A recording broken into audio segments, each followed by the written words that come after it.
There is arguably no better feeling in fantasy football than when you land an absolute steal. You get my 2025 Fantasy Football Draft Dominator, which is jam-packed with strategy and analysis for 250-plus players. And he's been strong in fantasy football. He's averaging over 18 fantasy points per game over 25 career games where he's played at least 73% of the offensive snap. 2025 Week Winner, formerly known as the Heat Map.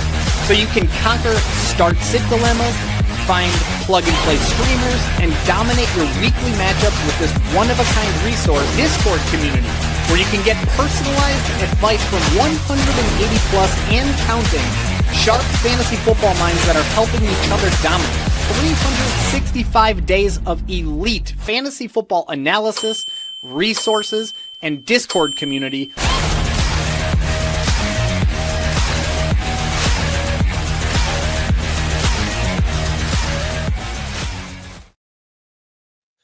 Happy Sunday, ladies and gentlemen.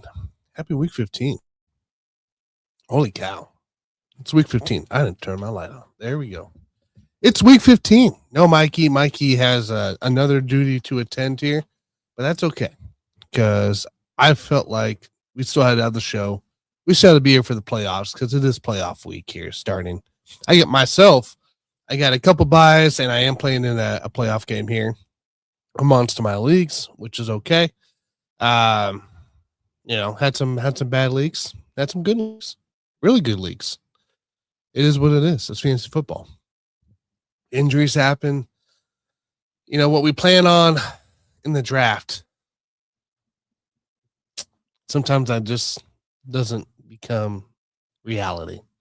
It is what it is. It's just part of the nature of why we play this game that we play. So, but I got my TV up here looking for updates here just as we go so I can make sure I keep you updated. But I'm here to answer your questions. I'm here to answer your fantasy lineup debacles as we enter the playoff time. So, and utilizing Mikey's Basement Brewed Fantasy Football's week winner that he spends about 30 hours, over 20 hours at least, so about 30 hours on each week. Data, it's not emotion. It's data, guys. It's data driven. So I'll do my best to keep emotion out as well for it here. But he's done by Thursday games, ready to go, ready to figure out, do I start this guy on Thursday or not? So, and this upcoming week will be very important because you do have Thursday, and I believe we have a couple Saturday games this upcoming week. So just remember that. It is Saturday games are approaching and are approaching fast. So, but as we get questions populated here, I will share a little bit here. Chiefs hat. I don't know where my Chiefs hat is. It's all right. It's right on the couch. We'll get that later. Here.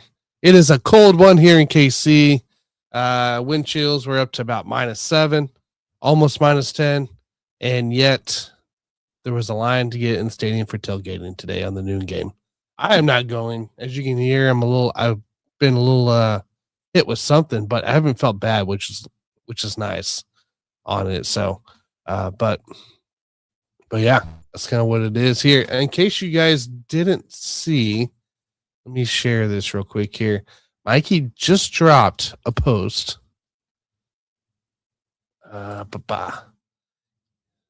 Updated look at next week's defenses if anyone want to mix bench stashes. Defenses and playoffs here, guys, are coming up here. Here's your next week for week 16 here. A small preview real quick here because you are on the show with me, so you get to see it. Of stashes: Texans, Chiefs, Bills, Saints, 49ers, Eagles, Vikings, Broncos, Lions, Jets, Packers, Bucks. So implied total points is on the right-hand side of that opponent. So take a look there. I mean, Texans, Raiders, I'll take that. I'm not mad about it. So, but yeah, that's the earliest stash here. He does this all the time.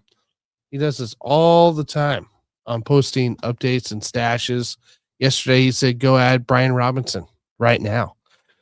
C-Max back with an injury report with a back injury. He goes over Saturday sweeps. So, Yep. Yes, got a lot of weather. A lot of weather. It's insane. It's insane there. So hope you're doing all right. Scott and I will probably do a show right after this. So just stay tuned on that. All right, let me get my. There we go. We're back into play. Okay. All right. Well, without further ado, guys, do what I do every Sunday. Crack the monster.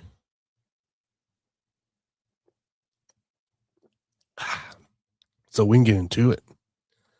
All right. So I'm going to answer you guys' questions the best I can. I'm going to show you how I use the week winner. It can be different than the way Mike uses the week winner. It can be different from Derek or anybody else that uses a week winner. So just brace with me how I visualize it. There's not a wrong way at all. There really isn't. I haven't found a wrong way. So, but I'll give you a little quick preview of the week winner here. Oh, I'll do that. There we go. All right. Sorry, guys. I might have to blow it up a little bit here. Try to bring it over to look a little better on my screen here. So on the left-hand side here, you have the spreads, the over-unders, the implied, and the QB, running back, wide receiver, tight end. Easiest to toughest. Easiest in the green, toughest in the red.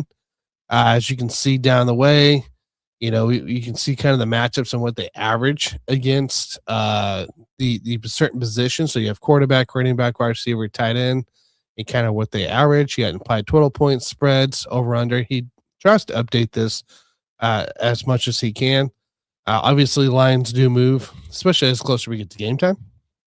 But it's a pretty good idea where you need to sit at. Then you have column A, you my boy Blue. Those are your must starts. Those are guys you don't bench. We have 3 players this week in that here: Etienne, Nakua, and Adams. Column B is feel good. So these are players he feels good. What's nice here is he marks it with these colors. So you got green, yellow, blue. There's no reds generally in the feel good column. And those colors represent, you know, the yellow.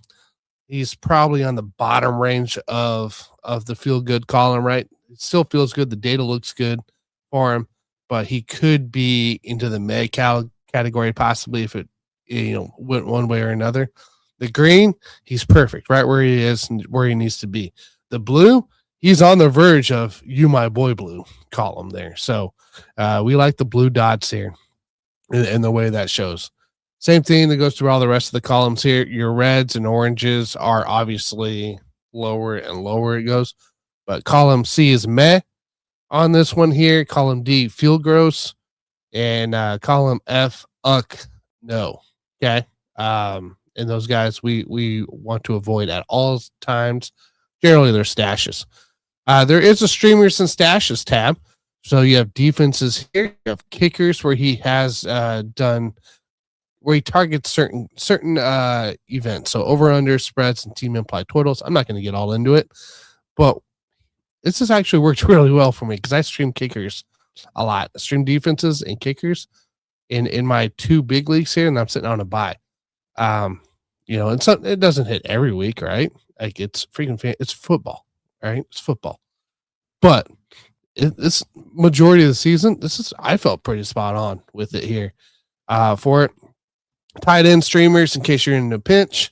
QB streamers, you know, again, in a pinch. RBs to stash, so if you have bench room, you know, who you can stash for running backs here, wide receivers to watch for, and then desperation darts with an upside. So, you know, if you're in a deep league, these are guys that if you need to start somebody, here's your list. So he does look at that. Team projections, a little bit cleaner view of the implied total points. And of course, the TD regression tracker.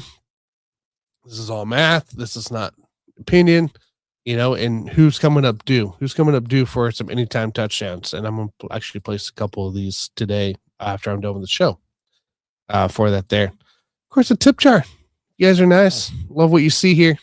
And, you know, don't quite want to purchase this, but, you know, or you enjoy the week winner, which is only $2.99 for this week, guys. $2.99 for this week. You know, then go show Mikey some love. He does a hell of a job. I love it. I love all of it. So, but yeah. And then inside here, if you double click, you got matchups. So we got projections, a DFS tab, game environment, the player itself, what he's doing, and then the matchups where I like a lot. So lots of details. I mean, he does this all manually. There's no chat GPT or anything like that. So without further ado, though,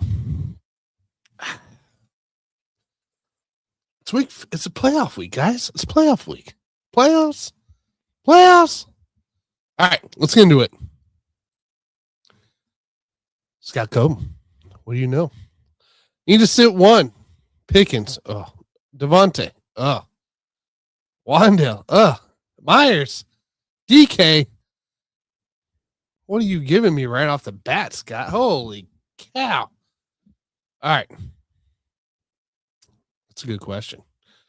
Let's see where they're at first on the board. This will help us maybe relieve some of these guys here.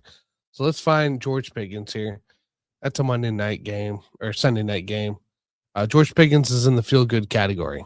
Okay. So we'll add him to the list of not benching right now. Devontae. Where are the Eagles at? 6. Devontae.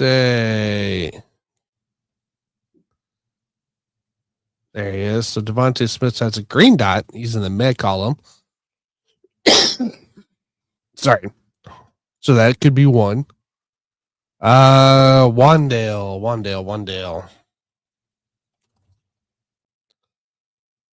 Oh.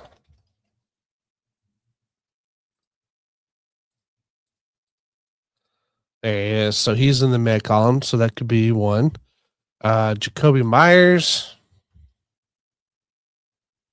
I can just get one, man. If I can get one in the category we don't want to be in. He's in the feel good, so we're not benching him. So Pickens and Jacoby right now are not to be benched. DK. Holy cow. DK right now doesn't have a green dot. And he's in the med column there, or the yellow dot for it here. All right. So let's look here. We'll look here at a couple of these guys here. So Wandale, actually, we'll go up here. We'll start at Devontae. Let's see what we can make the decision for you, Scott. Help you out here. There he is. Holy cow. If I can maneuver around here. Oop, not Genty. There we go. All right. So the way I like to look at it initially is a projection. I like to see the projection that is given right there, right? So let me hide this comment for a minute. By the way, quick answers like this may not all, you might not get quick answers, guys. I hate to break it to you. I do have to look at the week winner as well. And, but I won't try to, as the more we go about it, the more we kind of figure out some of the answers, but just be aware that this might take a minute. All right. So projection right now, 14-17 for Devontae, BPR points on 7 to 9 targets, 5 to 7 catches, 65 to 90 yards with a solid TD upside in a dream matchup, even if volume is slightly capped by a run heavy script. So for those who don't know, the Eagles right now are going against the Raiders at Philadelphia. They are 12.5 point favorites. 38.5 is the over under. Their implied total points is 25.5. The Raiders is 13. And the Raiders are the 6th. I think I'm in the right one. Yep. Raiders are the 6th best matchup for wide receivers. Okay. That's just the average play there. 15th for quarterbacks, 6th best there, which is implying to me a little bit of a little heavy run script with that implied total points. Okay. So from the floor perspective, 9 to 11 points if the Eagles lean on Saquon and Smith is held to chain moving work without touchdown. 20 to 23 points if he pushes down double-digit targets and catches in a big play or a score against a forgiving Raiders secondary. That they are.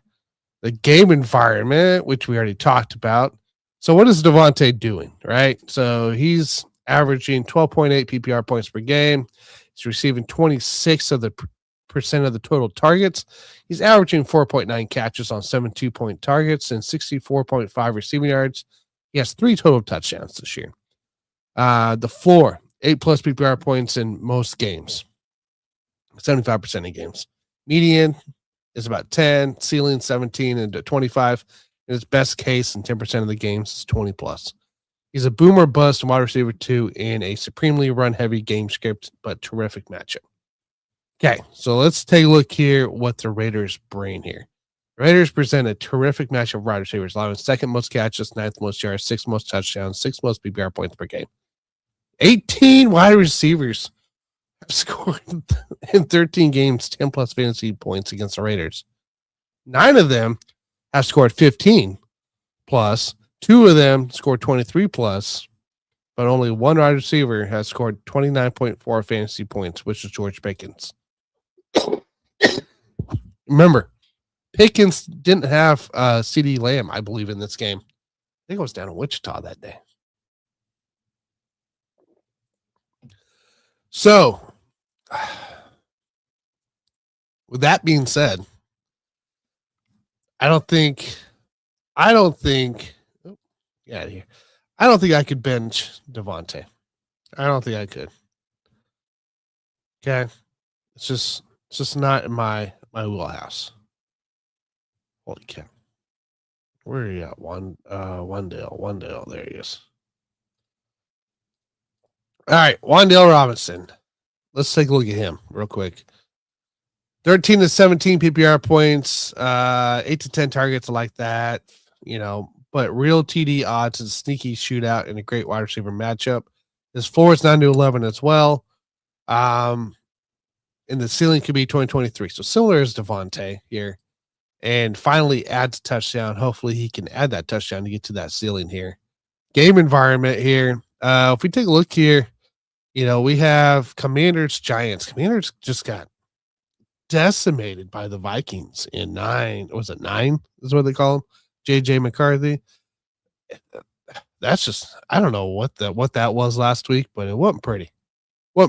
So, and that's kind of what you're looking at, right? From that perspective, 46.5 point in total, which is one of the highest of the week. -2.5 for the Giants, 24.5 on the implied point totals, 22 for Commanders, which kind of indicates a potential sneaky shootout because they're a little closer, right? But we take a look here at the matchup here, 9th most favorable against wide receivers for the Commanders. And it's kind of what we're looking at is we want to see that green. We want to see that green still for it here. Wandale with Jackson Dart and without Milik Neighbors is averaging 12.6 PPR points per game, just under 9 targets, 6 catches, under 60 yards, and 1 total touchdown. He scored 10 plus PPR points in 5 of those 7 games, including 15.5 in week 7. He's a high-end wide receiver 3, end up wide receiver 2 in this possible low-key shootout and great matchup. The matchup here, Commanders 14th most catches, 7th most yards, 7th most touchdowns, 9th most PPR points per game, 17 wide receivers in 13 games that scored 10 plus PPR points, which, hey, I'm looking for the floor, man. I'm looking for the floor. I like that. 9 of them. Tucker, London, CD. Okay, so Tucker, I like the Tucker here. London, CD, Rashee Rice. Okay, Torrey Horton, Amon-Ra, Jameson Williams, Cortland Sutton.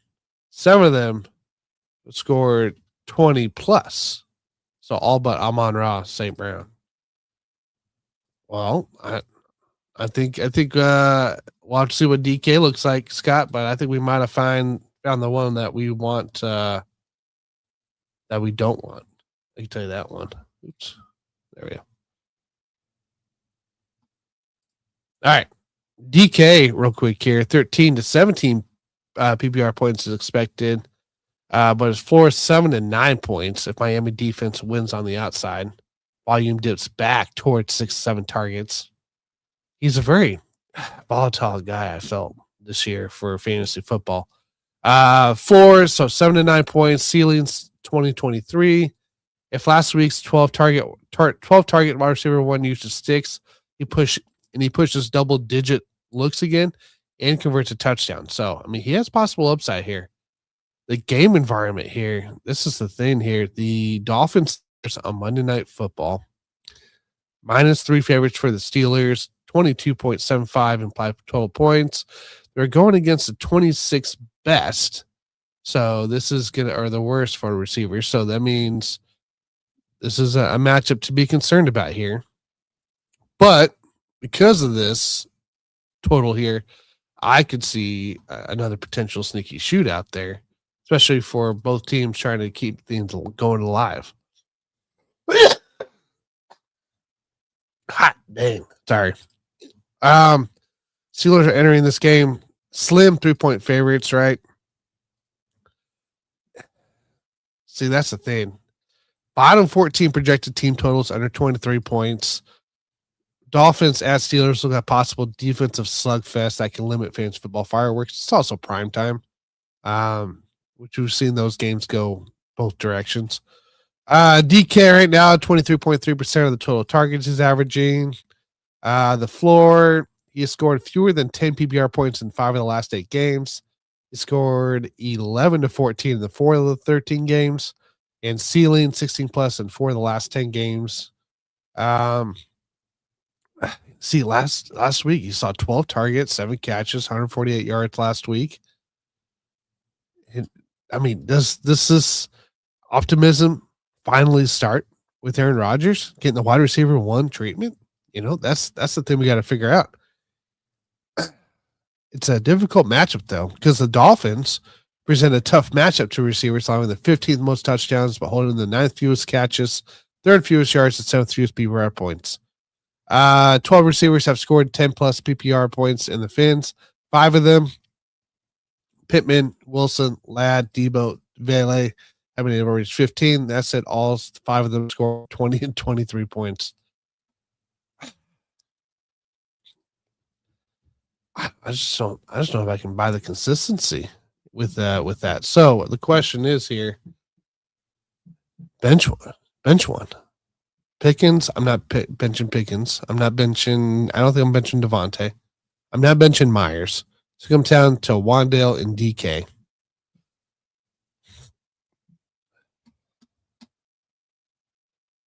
Whew. I mean, last week could be an optimism, or it could have just been a smoke show, right? Because we've seen that before with DK.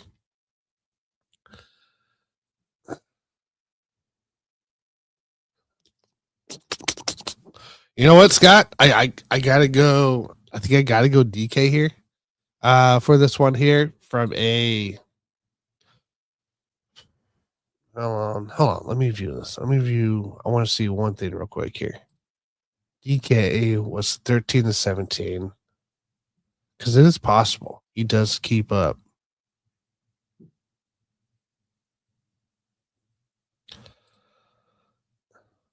And Wandale, 13 to 17.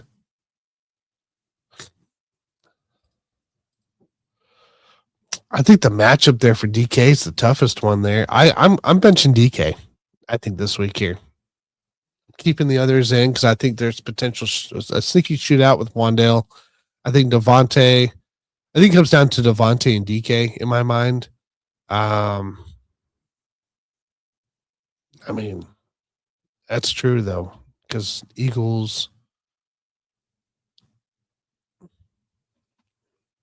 The way Eagles are playing, and my prop bets with Devontae haven't been the best. To tell you that much.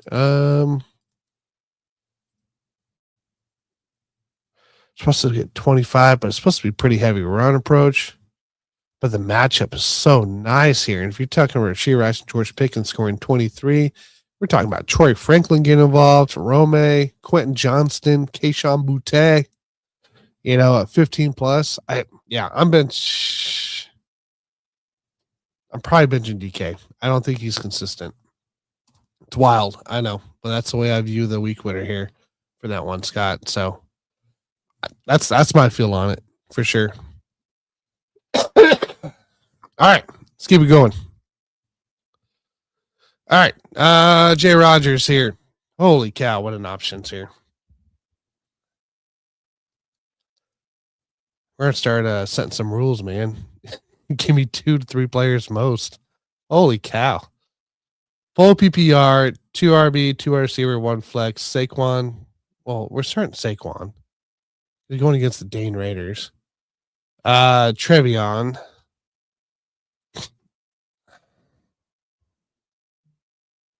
Coming off the bye, going against the Bills, right? So Trevion's probably in. So let's say those are your 2 running backs. Jacobs and Daddle. Green Bay. Well, Jacobs is banged up going against Denver. So I'm probably okay benching him right now at Denver. Daddle going against the Saints. I'm probably okay with the bench there. And then it's between what? I mean, it's a great lineup, but I think it's between Nico and Watson.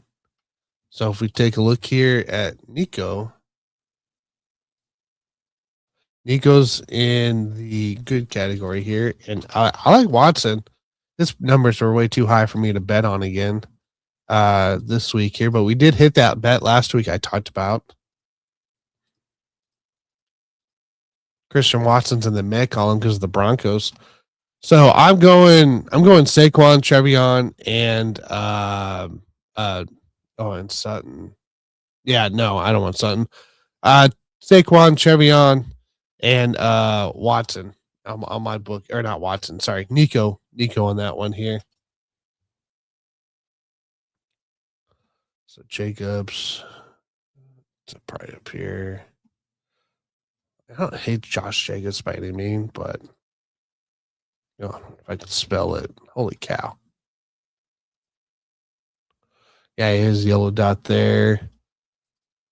Dowdle, the meh. Sutton, probably in the meh.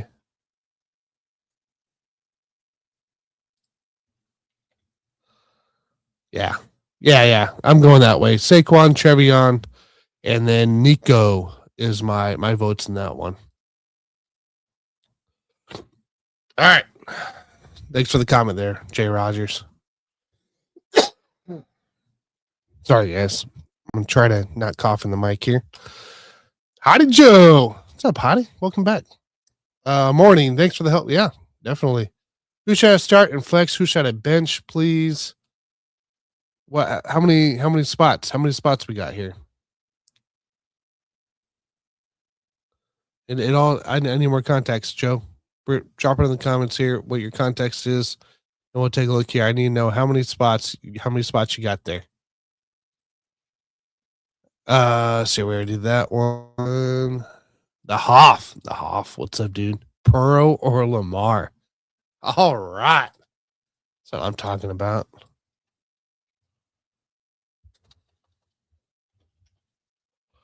Burrow. See, I'm in this controversy. I started Hurts last week over Burrow. Ended up losing. Still got the 1 seed. Hallelujah. That was so close. I can't believe it was so bad like that. All right. Let's take a look at it here. Joe Burrow. Expected Joe Burrow to get 18 to 22 fantasy points, up to 40 pass attempts, 260 290 passing yards, 2 to 3 TDs. I do have a bet on Joe Burrow this week here. I believe in passing yards. So I do like him this week as well.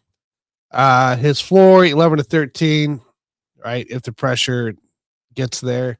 Ceiling, 27 to 30. If it turns into the full shootout and he pushes 3 scores. Remember, Joe Burrow's first game back was against the Ravens at Baltimore. He decimated them. Yep, here it is. Scored 19.2 fantasy points in week 13 return against the Ravens. Completed 24 of 46 for 261, 2 touchdowns. Scored 23.4 fantasy points the very next week and against a much tougher Bills defense, and had 4 touchdowns that game. He entered the season 20-plus fantasy points in 72 career games. Scored 15 and 74% of those. He's a high ceiling QB1. The Ravens. The Ravens matchup here. Ravens might look like a mediocre. Holy cow. Happy Sunday. Matchup for the QBs on the surface, limiting them for the 14th passing touchdowns, 9th fewest rushing yards, 7th most passing yards, 10th most rushing touchdowns, 13th most fantasy points per game. That said, it's been a bit explosion or bust when looking at individual performances. 5 QBs in 13 games. Allen, Mahomes, Stroud, Burrow, Rodgers have been able to score 15 plus. What's skewing the number is 3 of those guys, Allen, Mahomes, and Stroud, have scored 27 plus. Meanwhile, 8 QBs, Flacco, Goff, Stafford, Caleb, Tua, JJ, Dylan, Shador, Tyrod, all failed to reach 15. Flacco, Jared Goff, Stafford, Caleb, Tua could be concerned here. I'm not concerned with the other guys. Look, I love this matchup here for Joe Burrow. I do. I really do. And it's one of my favorite. That's why I put a bet out there for him. So right now it's Joe Burrow. Let's take a look at Jackson. There he is. Ooh, he has the blue dot. Oh, hey. We got a decision to make here. Whew. 18 to 23 fantasy points per game. Oh, thank you, Tinsley.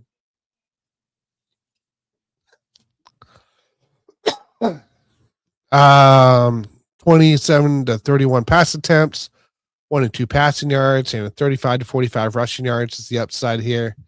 With hopefully a score. For 12 to 14 points if Baltimore leans on Derrick Henry near the goal line. Jackson's rushing's limited. 27 to 30 points if pace spikes and he slacks 2 to 3 total touchdowns to the fishing games. Lamar, let's see what he's doing here. Averaging 17.9 fantasy points per game, 11 plus PPR points, 75%. He's only hit 18, half of those, 26 and a quarter of those, 27 and 10% of those. He should be an exciting overall QB1 candidate in the shootout and mouthwatering matchup, but he also scored just 10.54 fantasy points in the very same matchup just 2 weeks ago. Look at that.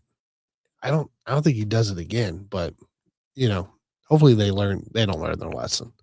The Bengals present a great matchup for QBs. Second most passing yards, third most passing touchdowns, 9th most rushing yards, 16th most touchdowns, 4th most fantasy points per game. 10 QBs in 13 games. Lawrence, Wentz, Bo Nix, Jared, Aaron, Justin, Caleb, Rodgers, Rudolph, May, Allen scored 15 against the Bengals. 5 of them, Nix, Goff, Rodgers, Williams, and Allen scored 22. Williams and Allen scored 28. It's a great matchup. It really is. I mean, if we're looking strictly at the data part of this game here, 51.5 on the over-under, right, for this game. This game should be exciting. Ravens are still trying to get there, win the division, right? They're not in a great position. The Bengals are trying to spoil at this point, okay? After that loss against the Bills. They're trying to spoil. I mean, 4th worst, and you scored 10 points last game. And it's going to be a cold one here. Let's take a look at Cincinnati weather here. 6 degrees currently with a 10% wind. So what does that put you at? I mean, it's going to be sunny, but they just got a bunch of snow, but the field will be okay. It's just cold, really cold. So that puts them, near 0 for game time here.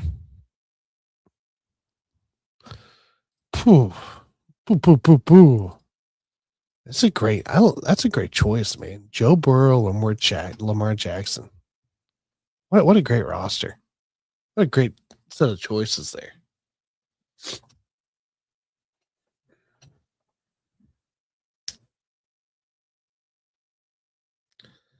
Man. What would I do in this situation here? What would I do? Based off the numbers given to me, again, projection wise for Lamar, 18 to 23.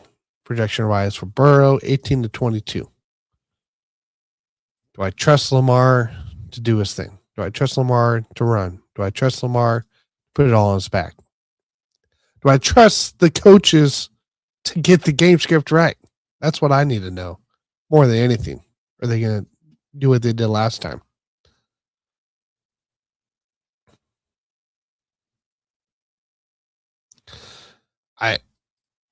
I'm personally going Joe Burrow in this matchup here. I know it's crazy. The data that I see here, trying to keep emotion out of it here, but you have to have, I think you have to have a little emotion to make some decisions, just a little, right? Because you're going to lean either way. I mean, it's not a far stretch by any means. You know, Mike uses the percent in that analogy. I'm like 51% Joe or 51% Joe Burrow and what was that 49 Lamar, if that. I don't think you can go wrong in this matchup here. It should be a shootout according to the data. It's high. Everybody's high implied total points, and the Ravens are going against one of the worst defenses. As we saw we saw what Josh did to them last week coming back here. Could be a Mark Andrews as a likely type of game as well. But I got a feeling Ravens jump up a little bit here and forces Joe Burrow to pass. And I think the game environment kind of indicates for me more of that range here too. So I'm going Joey B. I'm going Joey B in this matchup here. But I don't think you can make a wrong decision in this one here. Oh, there's Mikey. What's up, dude? That's right. Good luck to all except our opponents. That's very correct here. All right, let me see if Howdy Joe. I haven't set mine out completely. Hey, how many running backs? How many receivers spots? How many flex? Like, how many spots of each are you looking at? 2 running backs, 2 receivers, in a flex, or what? That's what I need to know. All right. Let's keep it rolling. By the way, guys, you can get this right here for $2.99. $2.99. WAP.com/BBFF. You can see everything I see. You can see it from, I use it as from a betting perspective there with the projections, right? I look at that, what the ceiling could be. There's the DFS part. Oh, you can't even see that, can you? Let's click into it. There we go. From projections, from a DFS part of that too. I won my family. We do we did it early on. Set a little $10 league, between like 5 or 6 here.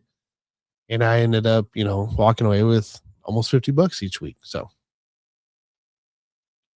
thanks, Mikey. So I mean, it's great. It's great to see. It's great visual what they average against here. Players to target. That's what I use it for. So, but yeah, $2.99 WAP.com/BBFF. I mean, it's just for the week there. It's $3. It's $3. Go get it. Go get it for sure. And use it. Go to Drafters and go get your free $100 there on a deposit up to $100. When you throw in 100, they match your deposit up to $100 there. So throw in 50, you get 50. You throw in 100, deposit 100, you get 100 in free bets there for new users. And they have the whole draft, right? Weekly drafts you can do as well. I do a lot of best balls out of there. Speaking of which, I need to check those in a while. So it's very good there. So all right. Let's keep it going. Let's just keep it going here. It's not even 10 yet. That's what I like. KJ Frederick here. Tyrone, Rico, or Persal? Full PPR, flex. It's a good question. Let's see where they're all at here first. Tyrone Tracy is in the field gross category. Field gross. Volume driven. Hold on. Slim 2-point favorite. 25 points, 9th highest amongst all teams. After 5 games without Scatterbo, Tracy's averaging 10.6 PPR points per game, only 16 touches, 2.4 catches, 0 touchdowns. Hannah. Strong RB3 flex options with RB2 upside in a low traffic matchup. The Commanders present a terrific matchup for running backs, allowing the 5th most rushing yards. Okay, so my bad. I should probably blow it up so you guys can see what I see. My bad. So there we go. So that's 5 point. There it is. Matchup. Terrific matchups on 5th most rushing yards, 7th most receiving yards, 9th most touchdowns, 7th most PPR points per game. 12 running backs and 13 have scored 10 plus. 7 of them: Bijan, Swift, Javonte, Kareem, Jamar, Devon, RJ. Yep. Sounds like you should be making those. 5 of them: Robinson, Swift, Gibbs, and Chain Harvey, scored 21. See, that's the split part here. 5 touches inside the 5-yard lines in the last 3 games compared to 2 touches for Tyrone Tracy. He scored 15 or 4.43 points in week 13, handling 11 touches, 1 catch, 1 yards, 33 yards. It's like, what Tyrone are we getting? What game script are we getting, right, for these guys? Rico Dowdle. I think Dowdle was in the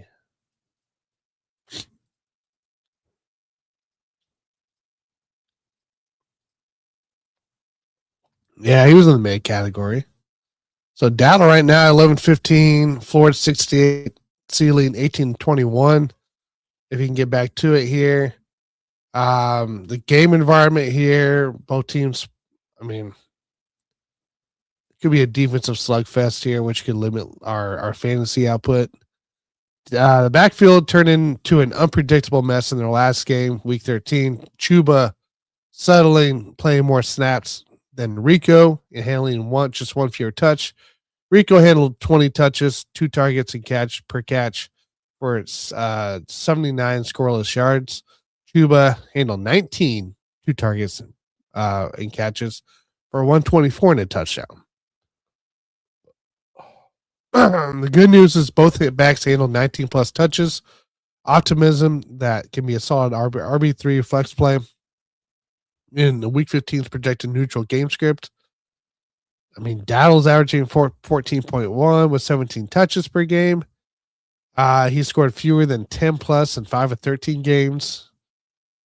Potentially losing this job. He's a high risk. He is a high risk right now. RB3, he scored 15.3. And the Saints matchup, they're an interesting team there, the Saints.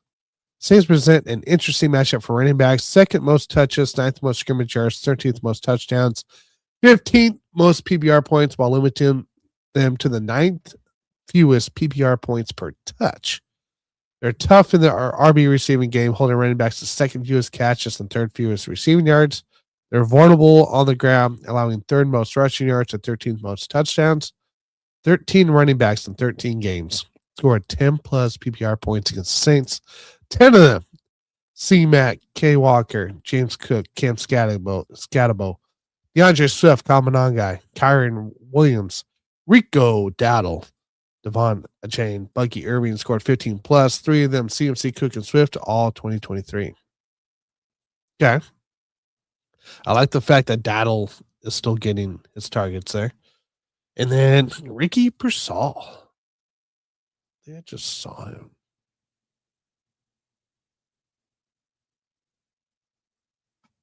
It's fine. Yeah, he's in the Phil Gross category as well.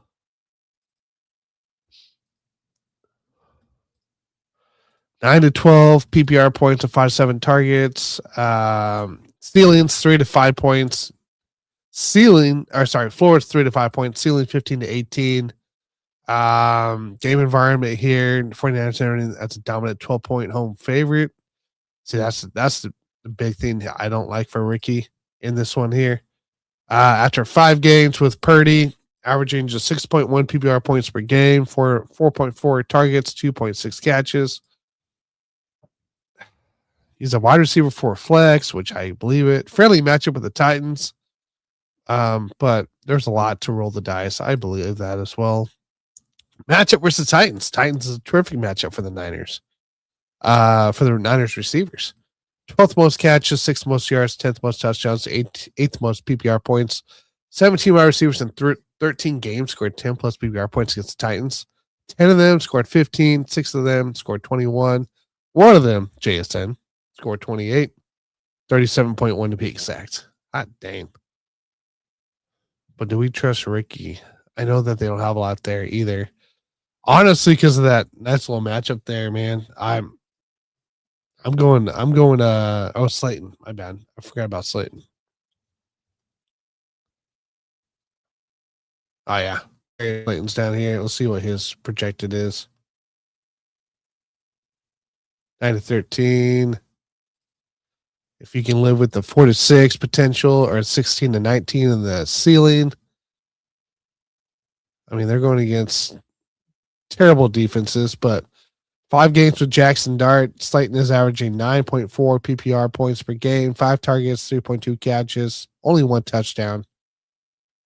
I mean, the matchup, we know the matchup already for them. It is a nice matchup there. Potential go there. I'm going Rico. I think Rico's going to still present the better matchup there. All right. So thank you for the comment here.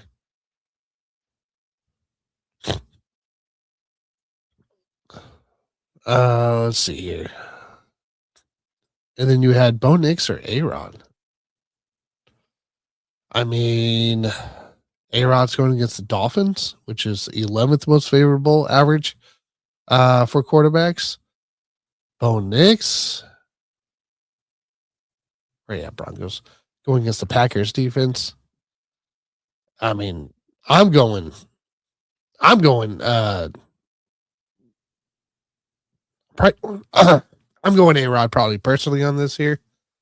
Let's see here. Let's see where he's got Bo ranked here. Holy cow. Come on. Where you at? Bo Nix is in the meh. Aaron Rodgers is in the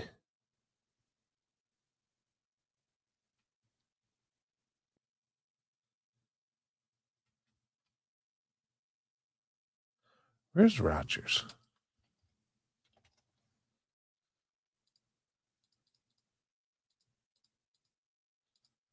Aaron Rodgers is in the field goals? Holy cow. I didn't see that one earlier. All right, let's scroll down. Let's take a look at this here. 13 to 17 fantasy points per game.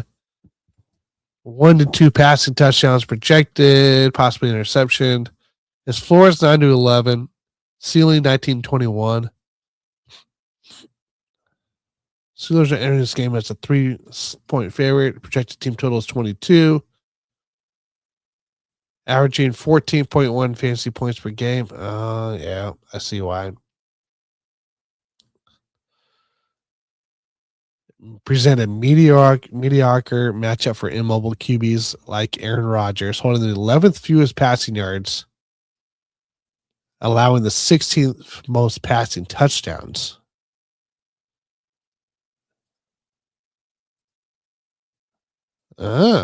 So they technically are the 11th most fantasy points per game against quarterbacks, but it's largely because they offer the 6th most quarterback rushing yards and 5th most quarterback rushing touchdowns, where Rodgers is unlikely to do that.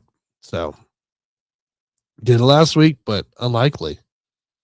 Daniel Jones runs, Drake May can run, Josh Allen, we all know runs, Justin Fields runs, Justin Herbert has the rushing ability now.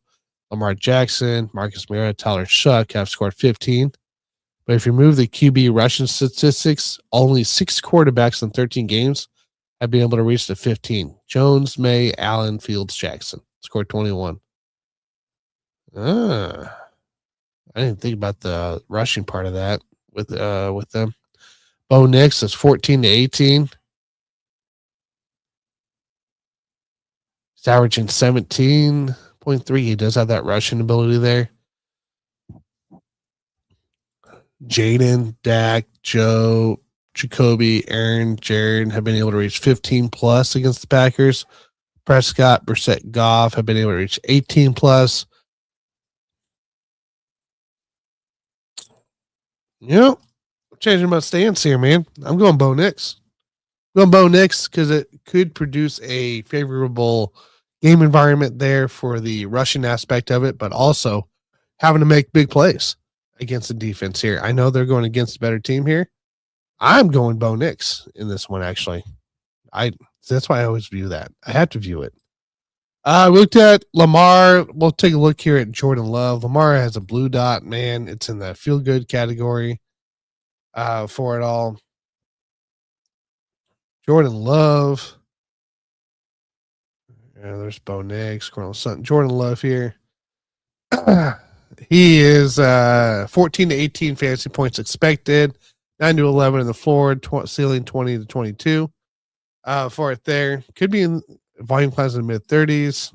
I mean, it's definitely a game environment here that could potential.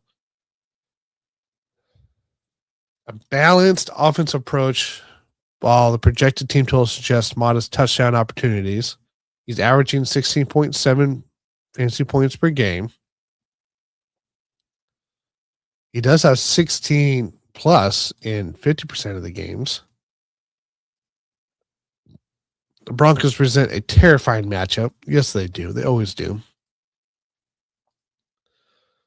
9 quarterbacks in 13 games failed to reach 15 plus. Cam Ward, Herbert, Browning, Field, Dak, Davis, Geno, times 2, and Patrick Mahomes. 6 of them, all but Herbert and Mahomes, came up just short 10 fewest, or 10 less than 10 fantasy points per game against Denver. Look, I realize this could be similar to deal with Bo Nix here, but the Lamar Jackson matchup where he's projected 18 to 23 for that, the floor at 12 to 14 against the Bengals, who are 4th favored. Like we love this matchup for Lamar going against the Bengals defense here. I know what he did last time, but I'm going Lamar, man. I'm going Lamar.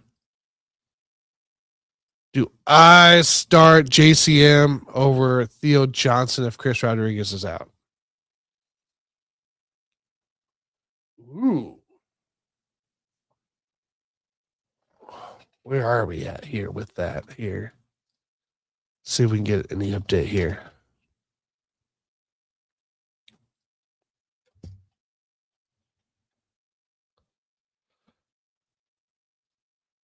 Here's 3 hours ago.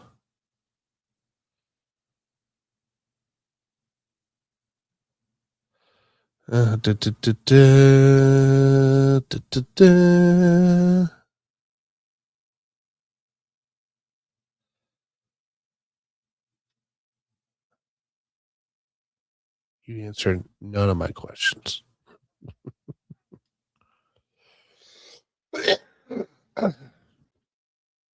Typical SI. I mean, that's game time decision too. I'm honestly not a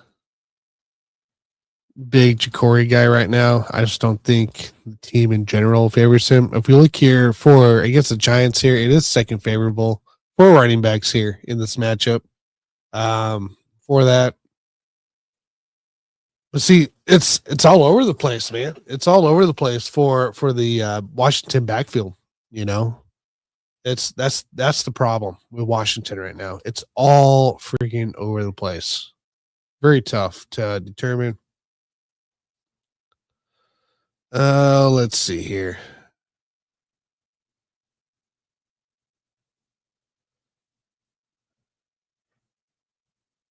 Where are you at? I'm sure. Okay. So there's Mariota, Scary Terry, and then so that means they're definitely in the ugh category. It feels gross. So Chris Rodriguez to watch for there. See if he says anything here. Kept in my practice. It is a mouthwater. Looks like a mouthwatering matchup for running backs. Allowing the second most rushing yards, fifth most catches, ninth most receiving yards, fifth most touchdowns, second most PPR points, and most PPR points per touch. But they've been a bit boomer bust in the individual level. 13 running backs in 13 games scored 10 plus PPR points. 5 of them, Javonte, Omarion, Saquon, C-Mac, and Gibbs, have scored the 15 plus against G-Men. That said, all 5 of those guys exploded, scoring 25 or more. Barkley and CMC landed between 33 and 34 points, while Gibbs went for 55 in 12. So yeah, so it is a little bit of boomer bust. So the data suggests, after looking deeper into it, that this matchup looks great for running backs, but it isn't great for running backs, right? In that play from a boom standpoint there. And I think that's something that we gotta, I mean, it's game time here, but how do you determine, right, where each of the guys are at? He doesn't even have McNichols, JCM in the week winner here. From my standpoint here, give me 2 seconds. Give me 2 seconds here.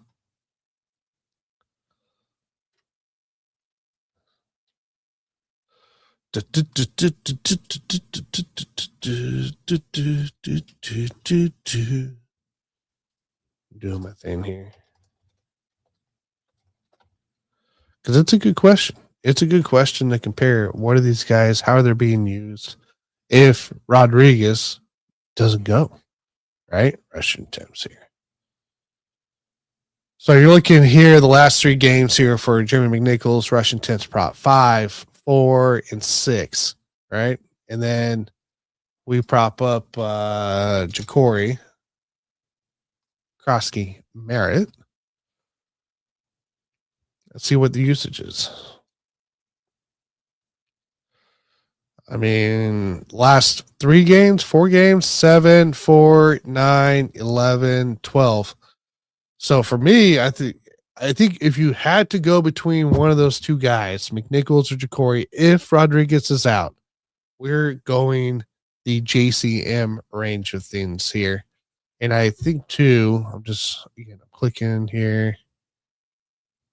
I mean, you didn't do Jack in the Jacory didn't do Jack in the receiving game since week 5. Well, that's 2 though. So he hasn't really done much in the receiving game, which is fine. Nichols.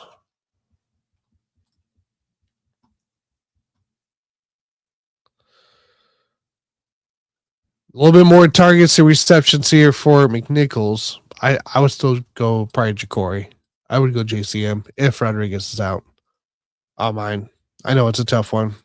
Yeah, I mean, that question was pretty tough there. I don't necessarily see a Ron answer, but that's just the way I looked at it. Watson or Debo? It's a good question. So we looked at Watson here. They're going against Denver, right? Christian Watson expected 12 to 16 PPR points here. A floor 7 to 9, ceiling 1922. He's been a really I won a couple bets with him a couple weeks in a row now. Averaging 14.4 PPR points per game, 18.9% of the total targets, and 5 total touchdowns. So it's not bad for coming back from injury, right? But most likely, I know Jay Reed's back, but most likely you have Surtain at him, right? And the Broncos present the tough matchup for receivers, allowing the 12th most catches, owning the 14th fewest yards, the fewest touchdowns, 19th most, or 19th fewest, 9th fewest PPR points per game, and the fewest PPR points per catch.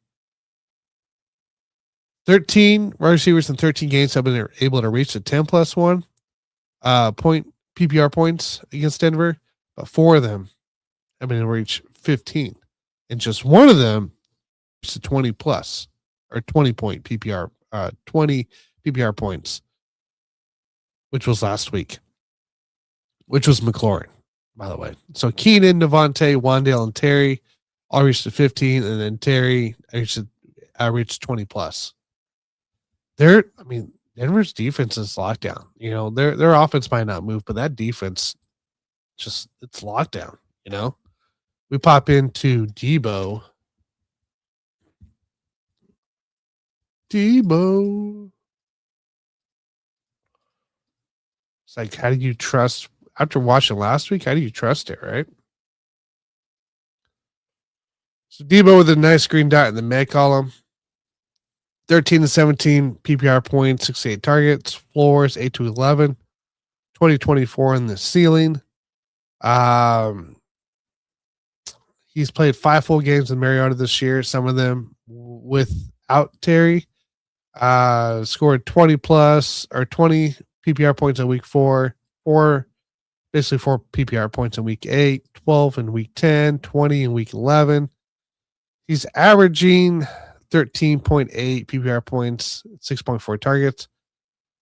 He's a low end wide receiver 2 with wide receiver 1 upside and mouthwatering matchup and low key shooter. He scored 22.6 PPR points against the Giants way back in week 1. That was week 1 though, in a healthy Jaden Daniels. But the matchup is so much nicer still. You know, the Giants here, 5th most catches, 4th most yards, 7th most touchdowns, 3rd most PPR points. 20 wide receivers in 13 games scored 10 plus PPR points against the Giants. 11 receivers in 13 games scored 15 plus against the Giants, including Debo. 7 of them, including Debo, scored 20 plus. Watson, Lamb, Johnson, Shaheed, Odunze, Amon-Ra all scored 20 plus here. The matchup in itself here, I have to go Debo. I have to go Debo in this route here. And I'd go a 60-40 in that range too. I don't think Watson's a bad play by any means, but if you're looking here at a floor base, potential touchdown, right? I'm going Debo. You got to go Debo. Anytime. Thank you. Let's see here. Billy Bishop, 93. Monangai, Neil, Rotchak, Waddle, T-Mac, or Rico.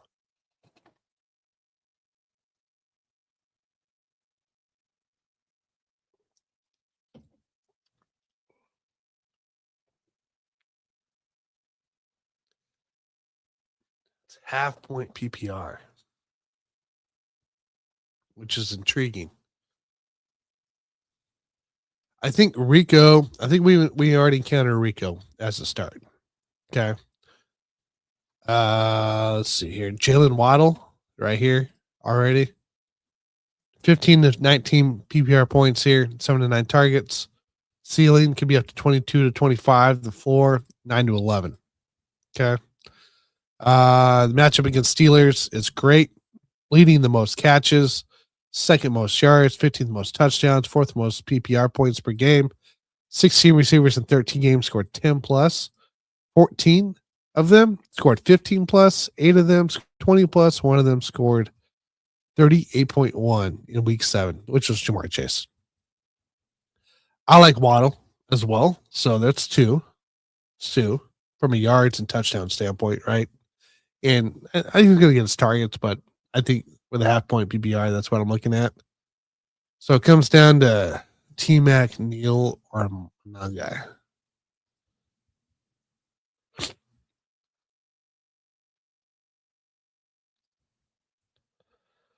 Oh man. You have some good matchups there. What am I missing? Get rid of this here.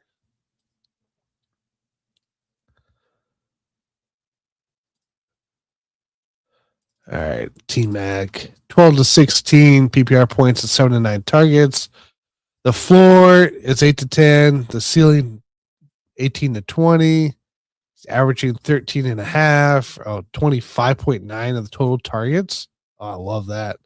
Matchup against the Saints, an up and down matchup for receivers. 10th most touchdowns, limiting receivers to the 5th fewest catches, 7th fewest yards, 10th fewest PPR points per game. 12 receivers in 13 games have been able to reach 10 plus PPR points against the Saints. 9 of them scored 16. 4 of them scored 20 plus, which Boute's in the conversation there here. I don't hate T-Mac here either. Devin Neal, he has a great one here. Assuming Kamara sits, this is all on Kamara here. And inactives, it's only 10-15 here.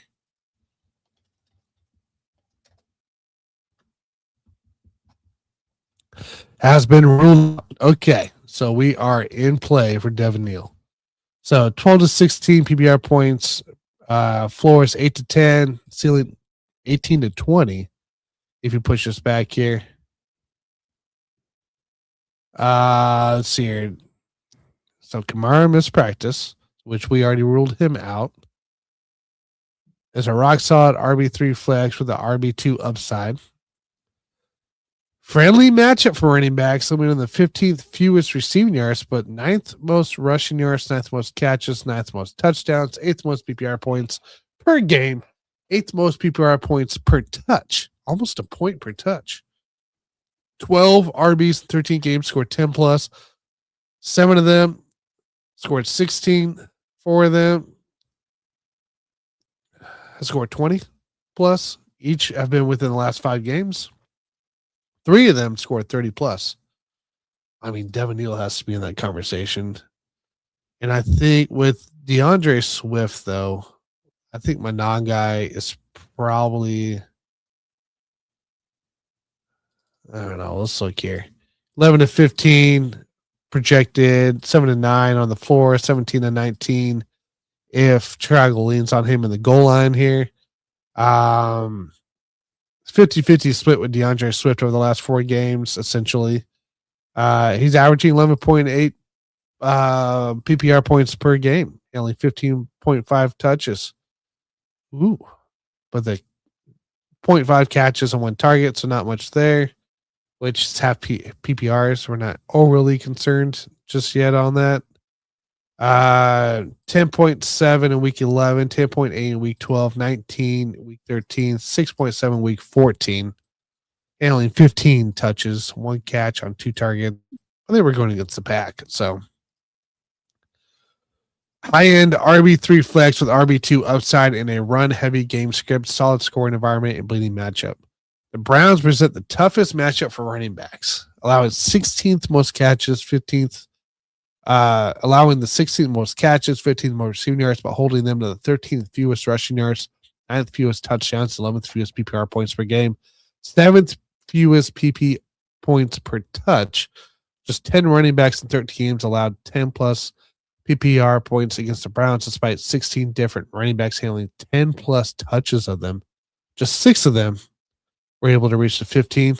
3 of them were able to reach the 20 plus PPR points against the Browns. All that, it's a bold here. 5 running backs in the last 5 games have scored 17 plus PPR points against the Brownies. 3 of them scored 20 plus PPR points. Holy cow. Suggestion the matchup is bleeding. Whew.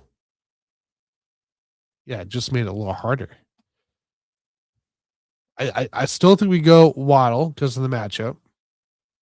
Right? I think this year, right here alone, this 4 is going to be a Waddle. I think we go Rico because he's blown him up once before and he's still getting 20 plus touches. So it comes down to T-Mac, Neal, or Monangai. And that last stat, though, makes you really want to lean that way. Ted has a yellow dot here, projected 12 to 16. A floor. What's the floor here again? 8 to 10. 8 to 10 points here. Devin Neal with Kamara out now, 12 to 16 as well. The floor is 8 to 10. Hope it's if he gets in the end zone too, but he can get up to 20. And he could rule that backfield as well against the Panthers, who are the 8th most favorable in that way. Or we could go up to the Cleveland Browns with Monangai. Oh, so we got 2 figured out. Now we got to figure out those 3. They're all about the same except for Kyle. Kyle's at 11-15. His floor is 7-9. Honestly, I feel like just with that big bold statement at the end, all that being said, 5 RBs in the last 5 games and scored 17 plus. Like, what if Kyle takes over? What if it's the DeAndre Swift game? You know, like that's the thing we got to think about from a Bears standpoint of what they do. And what's the spread? I forgot what the spread here is on this game.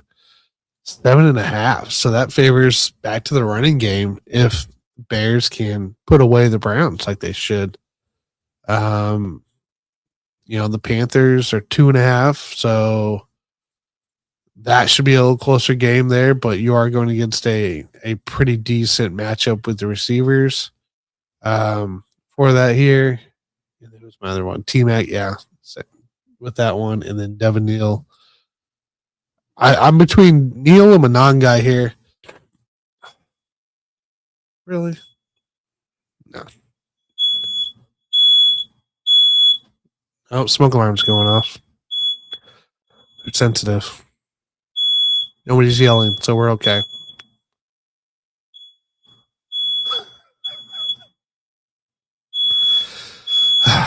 I'm going Devin Neal. I'm going Devin Neal. It's very close though. It's very close. Rico, Waddle, Neal are my 3 in this one here. T-Mac and Monangai, they're not far behind. So that's where I'm going. Jalen Warren, Rico Dowdle, right? I love the Rico Dowdle stuff. The Jalen Warren pick here. Let's see, he's down here somewhere.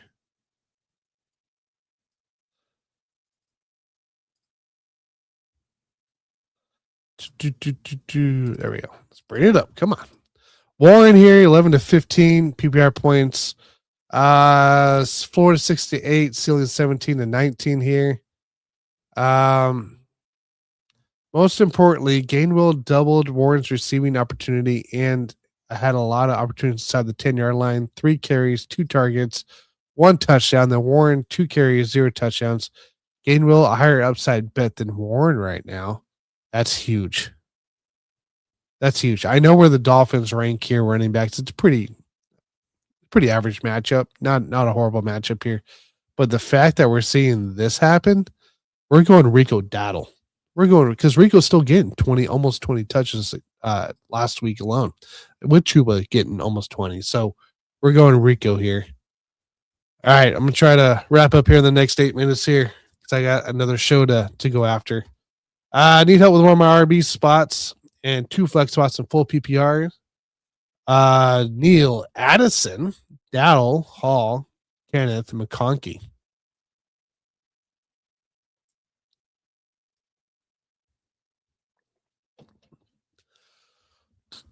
That's a good question. That's a good question.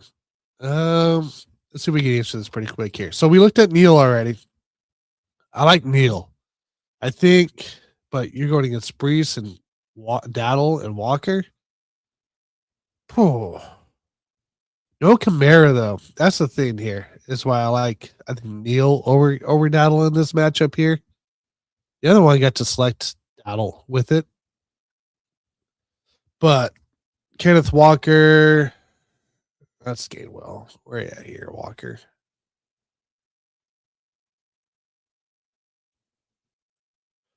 So you're going to meet up on Old Man Rivers today.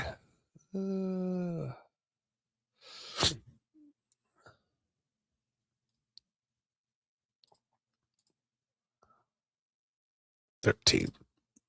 There he is. Kenneth Walker expected 12 to 15 PPR points here. 1 to 3 catches, possibly a touchdown. His floor is 8 to 10, and his ceiling's 18 to 20 on this matchup. Let's look at the matchup here. That's the thing I want to see.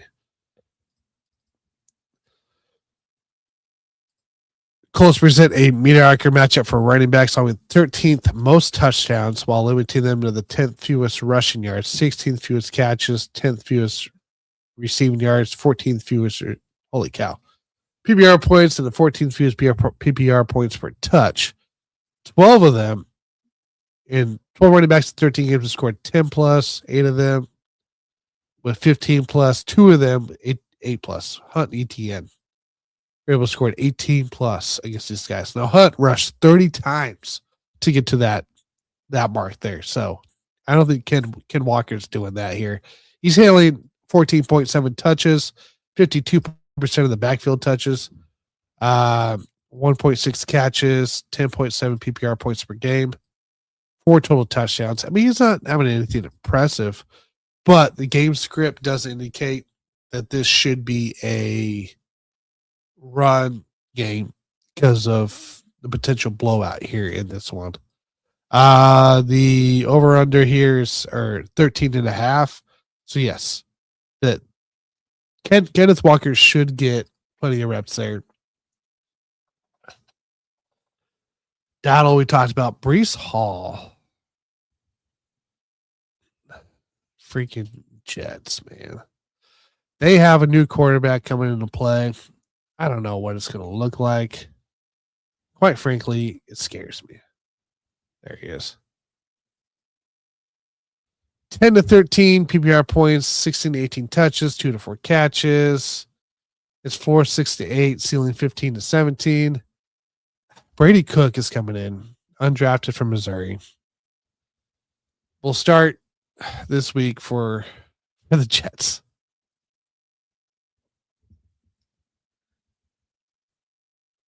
It's like, how do you feel about it?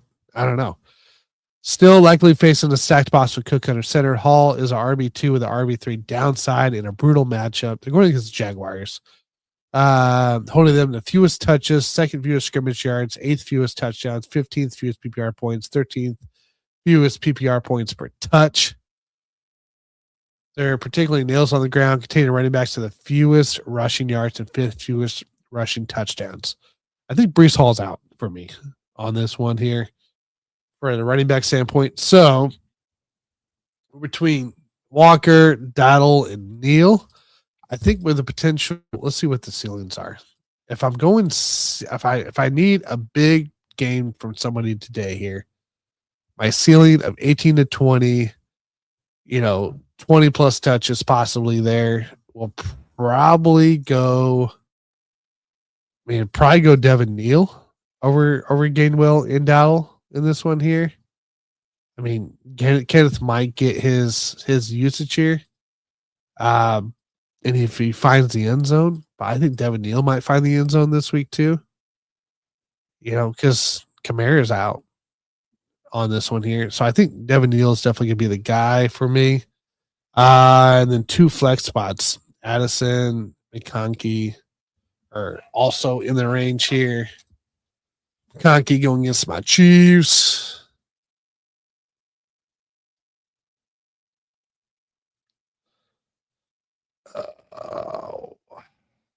Where are you at, McConkey? There's no way. Yes, there is. Oh, there. Glad McConkey. He's been kind of a weird one too on my prop bets lately. McConkey 11 to 15, 6 to 8, 18 to 20 on the 68 on the floor, 18 to 20 there on the ceiling. Matchup against the Chiefs, a tough matchup for receivers. 60 most catches, 15th fewest receiving yards, 7th fewest receiving touchdowns, 14th fewest PPR points. 15 receivers in 13 games scored 10. 5 of them were able to reach 15. Quentin Johnston, Keenan, Jameson, all TD aspects here. Only 2 of them were able to reach 20 plus against touchdown aspect, right? 2 of them were week 1 with Johnston and Allen. For that, Nico and CD being the most recent of those big plays. And then Jordan Addison, gosh, man, I know we're not supposed to bring emotion into it, but how do I bring a yeah, I'm not even bothering with this here. I can't, it's too inconsistent for the Vikings side of things here. So Addison's out. So it's between Ladd, Kenneth Walker. I think I got to go Walker in 1. So that's between Daddle and McConkey. From a Florida aspect here, I'm going Daddle. If I know I want points, right? I can live with the 10 to 15 point range, right? 10 to 12 maybe. I'm going Daddle. If I want to see an upside with a potential touchdown that might get me closer, I'm going McConkey. So we're going Devin Neal, Kenneth Walker, and Daddle as my safe bets here. McConkey would be an upside, but I'm not starting Addison. I'm not putting in Hall this week either. So Brian Thomas Jr. or Watson? That's a good question, too.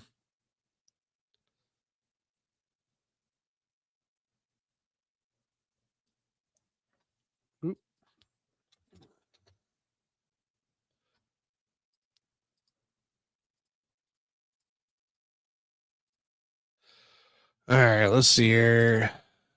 9 to 12, 4 to 6. If the volume sticks to season norm and he's held at the end of the end zone, 17 to 19. I mean, the Jets, 9th fewest catches, 12th fewest yards. Yeah, I mean, nothing impressive here screams me Brian Thomas Jr. I think Watson has to play Denver, but they've been throwing his way. So I'm going Watson in it. Just from the upside. Yeah, good luck as well. Good luck as well. Jalen best run D. Yeah, but you gotta look at what they've done. Yeah, the worst. Yeah, that's what we explored as well when we looked here at Kyle Monangai. Honestly, because of the volume share inside the goal line and where Kenneth Gainwell is coming from, we reviewed these 2 guys. We're going Monangai. We're in this matchup here. There's no reason to go Jalen Warren at this point until we see a different volume share of things, especially inside the 20.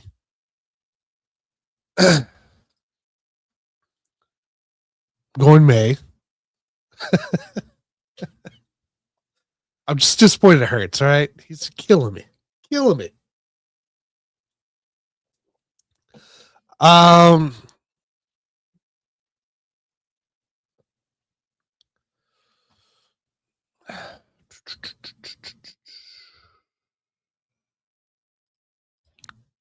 I think you got to go Drake May. Honestly, I know Jalen Hurts is facing.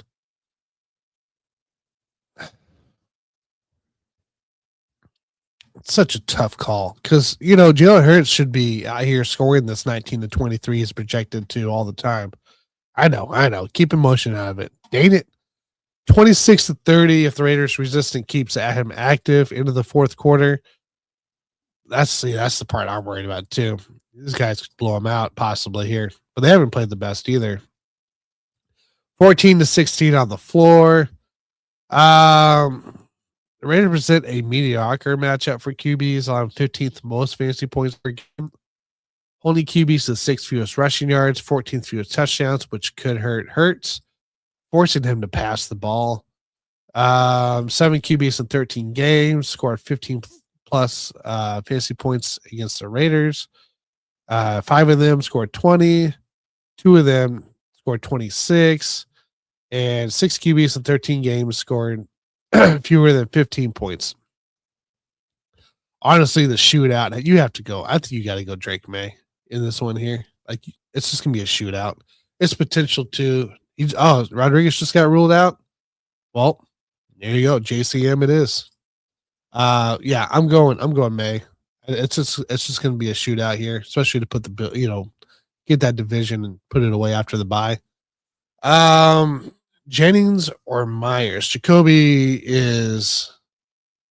I'm going Jacoby. You got to go Jacoby. Jacoby Myers right now projected 14-17, 9-11. If he's 6 around the yardage here, 20-22. The matchup's grading. I mean, it's average for wide receivers, but you're going against Brady Cook. Don't look too far into the matchup here. We're going Jacoby Myers in this one here. Hurts or May? May, baby. I don't care. Bring me May. May all day. I think Hurts either gets taken out after the third quarter or he's forced to pass the ball where it's going to hurt him. Because that's their Raiders' strength is making you pass the ball. Well, what strength there is. Let's be real. PPR, Watson, Michael Wilson, DK, Pittman, and Sutton. Michael Wilson, baby. Wilson all freaking day. He's just going to get peppered. That's what it is. Yeah, pepper. Oh, 2 of them. Wilson for sure. And DK. Wilson and DK. Oh, well, Pittman. Do we trust him? Let's see what the data says. Do we trust him? You guys think Phillip Rivers out here? Oh yeah, look. Mikey put a LOL next to Phillip Rivers.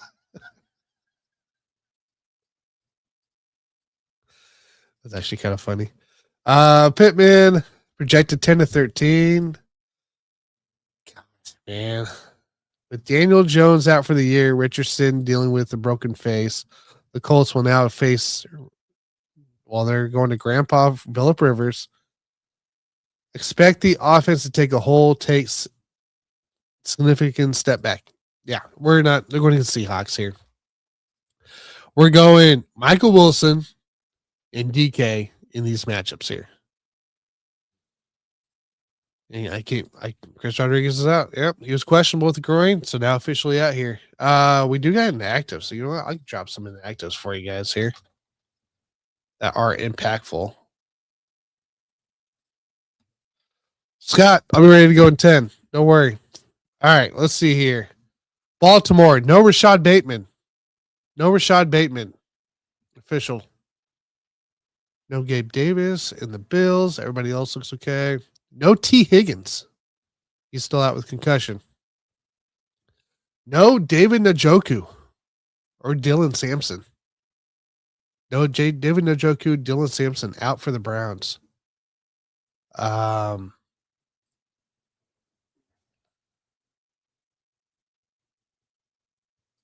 yeah. Well, out of that whole list there, yeah, I'm sorry, Wilson for sure.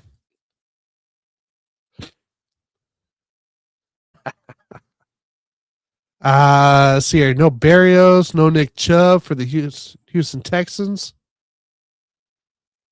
No Quentin Johnston for the Chargers. I didn't know he was that hurt. Holy cow. Interesting. No Quentin Johnston for the Chargers. Let's see here. No Justin Fields, which we knew that. No Tyler Johnson. No Tyrod, which we knew that. Tampa. No K. All right. Tampa already played. What am I doing? Yeah. Chris Rodriguez right now is, as it's continuing to fill out.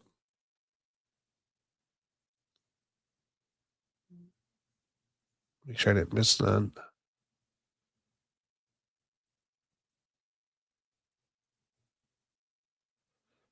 Yeah, no Chris Rodriguez.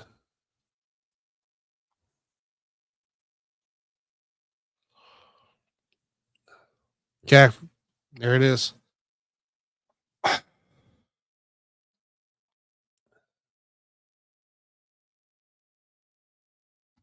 Yeah, throw this last question at me. That's a hard one. Chris Olave is 14-18. Michael Wilson.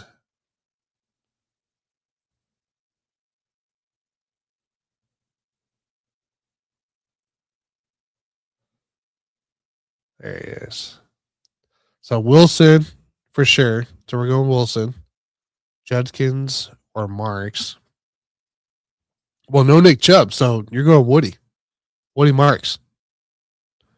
We're not messing around with these Browns here. You're going Michael Wilson and Woody Marks in this one here. So, all right, guys, gotta get out of here. Make sure you guys subscribe. We're trying to get to 1,000 subs here. We're about 40 short, I want to say. I can't remember what it was. Make sure you guys subscribe if you guys enjoy this content here. We're going to do this probably through the next couple more weeks here. Take a break and maybe we'll do something different for the playoffs. So, but Mikey should be back next week here as we enter week 2 of the main playoffs for a lot of people. Maybe week 1 for some if you go into week 18. So, but make sure you guys subscribe, follow. You guys can also get this week winner at $2.99 at wap.com/BBFF. $2.99 for the week, $3 to get all the information I just showed you there, including streamers and all that good stuff. By the way, I will show you here. There's a discount YouTube, YOUTUBE, capitalized. I don't know if it matters, but you can get 50% off the life of a membership still today if you guys are really interested here. Let me show you real quick what that entails. What's up, my fellow fantasy football nerds? If you're looking to dominate your league from start to finish and win cool prizes along the way, it's time to join the Basement Brewed Fantasy Football family. As a member, you're going to get our brand new 2025 Draft Dominator, which is your ultimate guide with tiers, rankings, and season previews for over 280 players to make sure you walk out of your draft with the best team in the league. And that's only the beginning. You're also going to get our 2025 Week Winner, which gives you contextual matchup analysis for every single player in every single game, every single week, so that you can conquer those difficult start-sit dilemmas and dominate your weekly matchups. And let's not forget our amazing Discord community, which is a family of passionate fantasy football players sharing strategy, workshopping dilemmas, and helping each other dominate 24/7, 365. Plus, if that wasn't enough, every single month you're automatically entered into our autographed jersey giveaway. It truly is a no-brainer if you want to take your fantasy game to the next level, have the most fun you've ever had playing this game, and support a small but mighty business along the way. Sign up today for just $69 for an entire year. Seriously. That's 365 days of total domination, community, and giveaways for less than your last bar tab. Join the BBFF family right now using the link that we left for you in the description of this episode. I'll see you inside. What else can I say? I couldn't say it better than what Mikey said. So, one last one before I jet out here. I need a full flex. Wandale, Terry, or Jefferson. Not Jefferson. I don't trust Vikings right now. You can't do it. The data doesn't show it. Wandale or Terry. Let's see here what Terry involves here. Hey, do you trust Terry? I don't know if I trust Washington. But he did get a lot of targets last week here. Holy cow. There he is. You got 14 to 18 PPR points expected from Terry and 13 to 17 from Wandale. I'm going Scary Terry, man. I'm going Scary Terry. Burrow. All right, we're out of here. Everybody, we'll be back next week. Have a great Sunday. Good luck in your leagues. And hopefully you guys win. We want to see you back. We want to see some victories here. Okay? Make sure you guys subscribe, and follow. Have a great Sunday. Bye, guys.